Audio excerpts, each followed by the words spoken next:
Hey everyone, it's CFLO here. With that being said, let's get straight into my review for Stranger Things Season 2.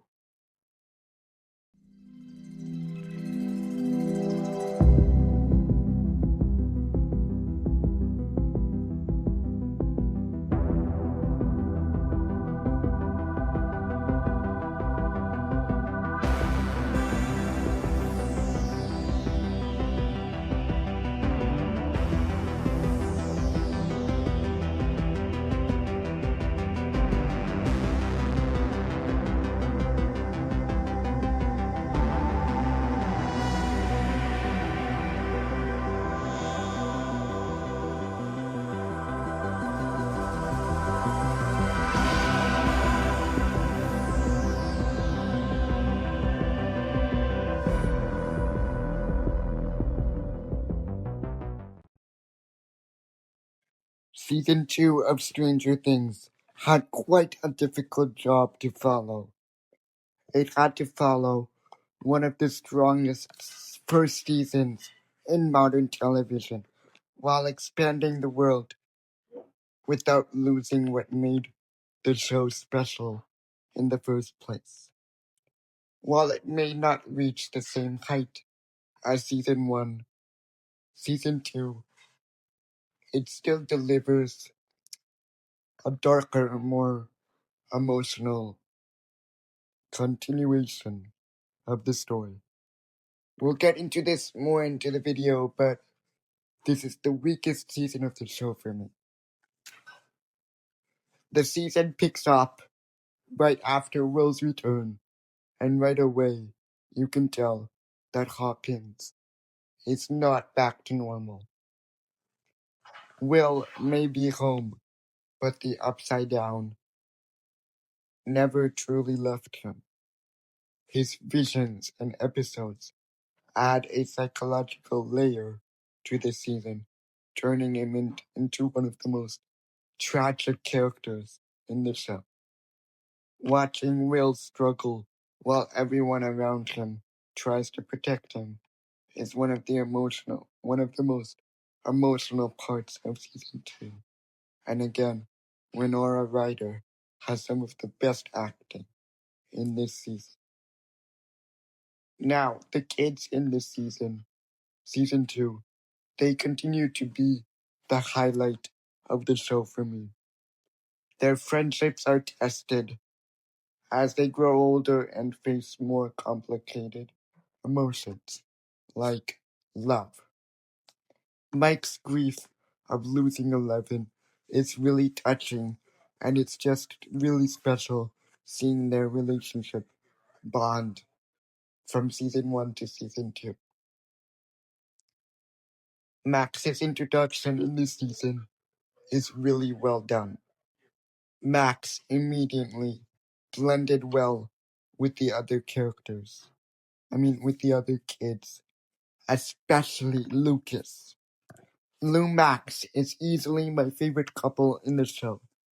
Sadie Sink and Caleb McLaughlin's chemistry.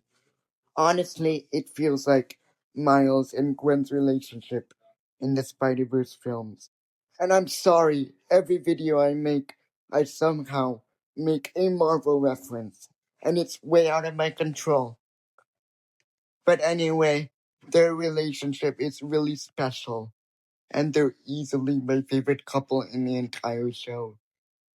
I just love them so much. They're awesome.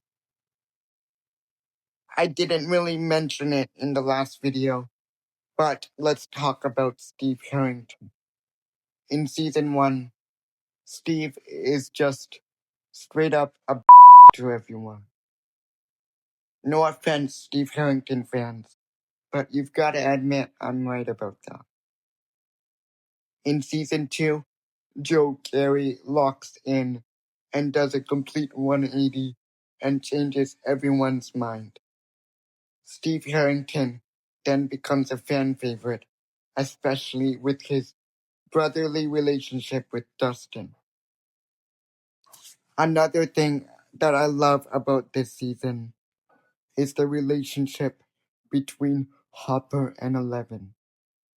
Hopper's attempt to be a father figure to Eleven fails quite miserably because he's never really been a father to anyone. Sure, there are arguments in this season relating to safety and Elle wanting to see her friends. Honestly, I felt myself in that scene when they were fighting. Now, remember in the beginning of the video when I said that this is the weakest season of the show? Well, I am going to talk about that now. Now, first of all, in no way am I saying that this season is bad. It's awesome, and I love it. But there is one flaw that I have with it. Episode 7. Yeah, this episode was not needed at all. The episode expanded on Eleven's backstory, but with everything going on, it just didn't really make any sense to me. Right when the season is building tension with Will, the Mind Flayer, and the growing threat of the Upside Down, the show suddenly shifts focus and feels disconnected from everything else that has been happening. And please don't get me started on Callie. I hated her guts right from the beginning. Overall, season 2 of Stranger Things is the weakest for me, but it is still a very good season. If I had to rate it from 1 to 10, honestly, I'd still give it an 8 out of 10.